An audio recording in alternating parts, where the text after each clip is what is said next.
Got this Deus too. It's got the 9-inch call on it currently. A lot of people probably don't use this on the beach. You can.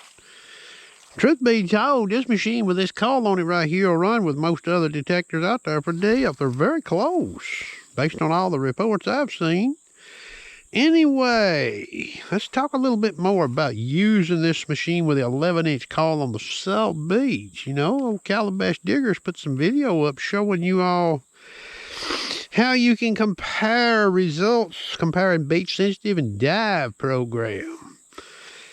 And you can place some pretty good odds on deeper targets, especially the ones not giving ID or shaky ID and beach sensitive if it's a high or low conductor down there, you know, deeper.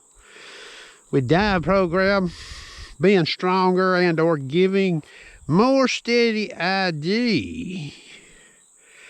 Now, you know, I give this a lot of thought, and I've already made a disclaimer. I've never hunted a saltwater beach, but, you know, I see pictures.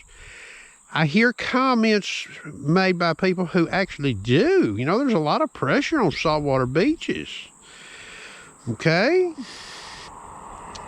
And with that being said, you know, when you're holding this machine with the 11-inch call, you are holding, from all accounts I've seen, you are holding the deepest VLF metal detector multi-frequency made, okay?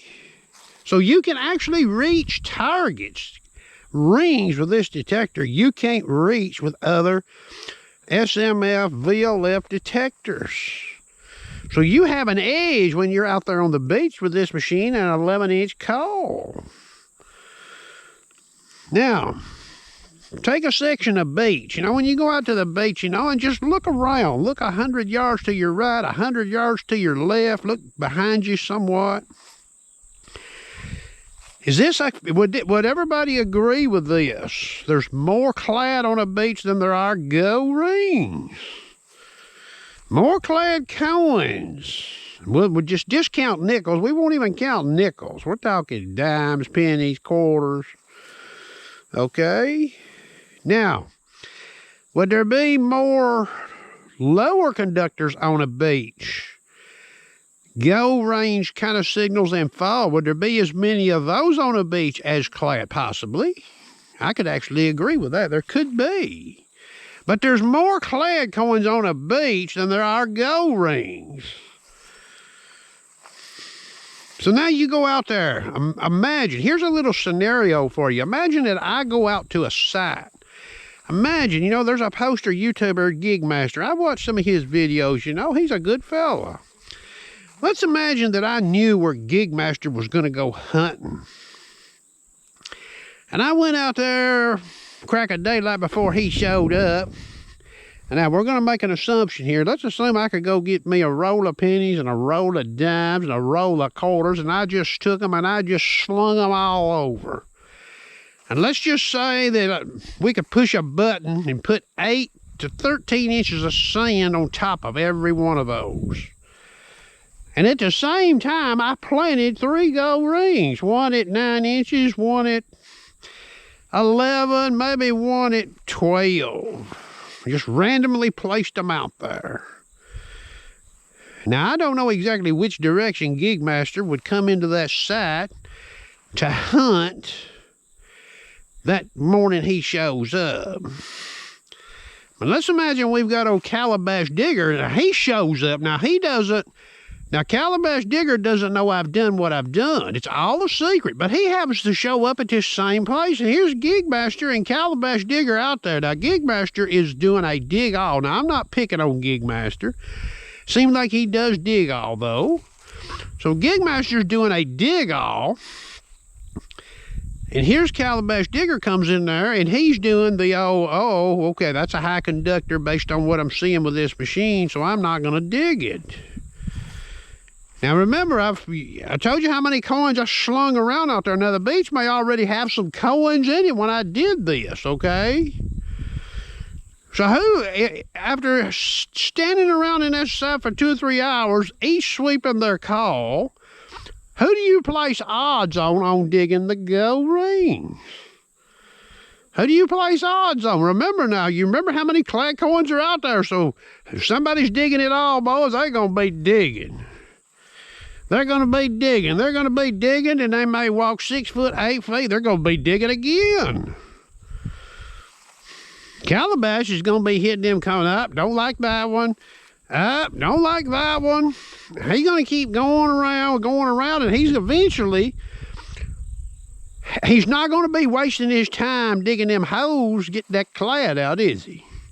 He's going to be moving his coal around. Now, he may never find the gold rings. He may never find them. Gigmaster may never find them either. Or they may find 1 or 2 of them. Who knows?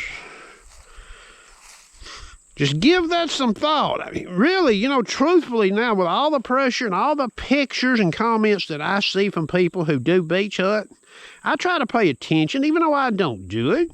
It actually interests me. But standing where I'm standing, that's not doing me much good, as far as hunting on a saltwater beach. But I look at going to a saltwater beach these days with this machine and the 11-inch call. Pretend you're going to a detecting rally. When they fire the gun or whatever, and they got a line of people up, and they all hit the field, don't they? And they're all trying to do what? Find as much as they can, as fast as they can. Now, granted, they're not really doing select digging, but there's competition. You got to be able to pinpoint fast, dig fast, interpret your detector. You got to do all that. Well, that's sort of what I think this machine is doing. What in today's looking for gold, it's like you're going to a rally every time you go to a beach. Meaning, go in there and try to harvest out the gold range signals, gold behaving signals.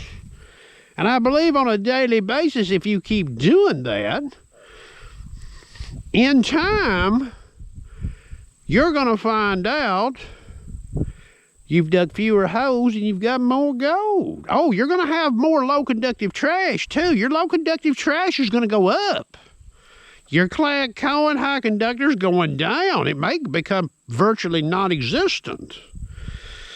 Okay, now I talked about doing this. When you check a target in beach sensitive, not giving any ID, what happens if I went to dive program? I wonder if I seen a 96, 7, or 8, or 9 in the meter. Well, I can still dig that. I would dig that. That could be a big old silver bracelet down there. Maybe a big silver something, I don't know. I just thought I would share this, but that's how it is to me. It's like you're going to a detecting rally because you've only got so much time. You can only cover so much ground. Even if you're not digging holes, you can only cover so much ground, effectively. But if you're still digging, if you're digging clad, your ground coverage, that comes to a stop temporarily, okay? And you start digging 10 deep dimes and quarters, especially down at the wash where the sand's real wet, maybe a waves are kicking in on you. Well, you know how that can be. You're down there, a target that's normally 4 scoops turns out to be 7 because the sand and everything starts moving around. Maybe you move the find around with your basket. And that takes a lot of time. And then what have you got when you get done? Okay, I hope you enjoyed.